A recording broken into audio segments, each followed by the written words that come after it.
کل بعض اسکالر نے یہ کہنا شروع کر دیا کہ دودھ پلانے والی عورت روزہ چھوڑ سکتی ہے، حمل والی عورت روزہ چھوڑ سکتی ہے، اور دلیل میں پیش کر رہے ہیں قرآن کی آیت کہ اگر تم بیمار ہو تو چھوڑ سکتے ہو۔ بھائی صاحب، بیماری الگ چیز ہے، پریگننسی بیماری نہیں ہے، پریگننٹ نہ ہونا بیماری ہے، عورت کی تو پریگننسی اس کی نیچر کا حصہ ہے۔ تو آپ نے کیسے کہہ دیا کہ پریگننسی میں عورت فرض روزہ چھوڑ سکتی ہے، دودھ پلانے والی عورت فرض روزہ چھوڑ سکتی ہے؟ یہ کہاں سے نکال لیا آپ نے؟ آپ کہہ سکتے ہیں دودھ پلانے والی عورت کو روزہ رکھ کے چکر آتے ہیں، بھائی جب چکر آنے کا خطرہ ہو تو روزہ چھوڑنا جائز ہے، اس بیس پہ نہیں کہ دودھ پلا رہی ہے، اس بیس پہ کہ چکر آ رہے ہیں، تو چکر کسی بھی بیس پہ آتے ہیں روزہ چھوڑ سکتے ہو آپ، کیونکہ بہت ساری عورتیں دودھ پلاتی ہیں کوئی چکر نہیں آتے ان کو، پورے رمضان کے روزے رکھتی ہیں وہ، ان کے لیے کیسے جائز ہو گیا؟ آپ کہہ سکتے ہو پریگننسی میں عورت روزہ رکھے گی تو الٹی آئیں گی، چکر زیادہ آئیں گے، تو بھائی اگر چکر آنے کا خطرہ ہے یا الٹیاں آ رہی ہیں تو پھر پریگننسی ہو یا نہ ہو دونوں صورتوں میں روزہ چھوڑ سکتے ہیں۔ لیکن ہر پریگننٹ عورت کو یہ سمجھ لینا کہ وہ پریگننسی میں روزہ رکھے گی تو نقصان ہوگا، یہ غلط ہے، مشاہدے کے خلاف ہے۔ بہت ساری پریگننٹ عورتیں پورے رمضان کے روزے رکھتی ہیں، نہ ان کو کوئی صحت کو نقصان ہوتا ہے اور نہ بچے کو، اور نقصان کا وہم ہونا ضروری نہیں ہے، وہم ہونا کافی نہیں ہے، غالب گمان ہو کے نقصان ہوگا، وہم تو کسی کو بھی ہو سکتا ہے۔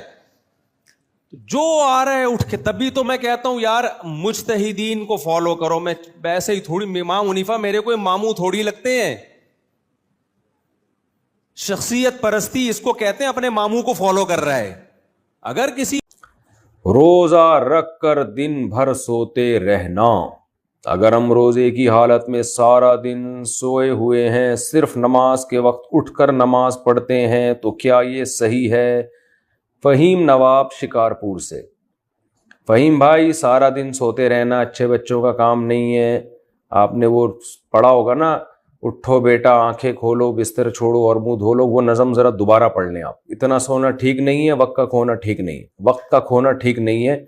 سورج نکلا تارے بھاگے دنیا، سوری مجھے بچپن میں یہ پڑھی تھی تیسری کلاس میں، تیسری یا چوتھی میں، سورج نکلا تارے بھاگے دنیا والے سارے جاگے۔ تو آپ کو بھی چاہیے کہ دن میں کچھ کام وام کر لیا کریں۔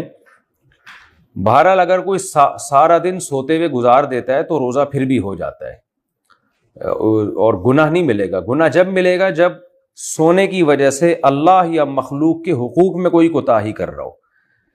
بہرحال یہ ویسے بذات خود اچھا کام ہے نہیں، سارا دن سوتے رہنا صحت کے لیے بھی نقصان دہ، لیکن روزے پہ کوئی اثر نہیں پڑتا، روزے کا ثواب انشاءاللہ آپ کو پورا ملے گا۔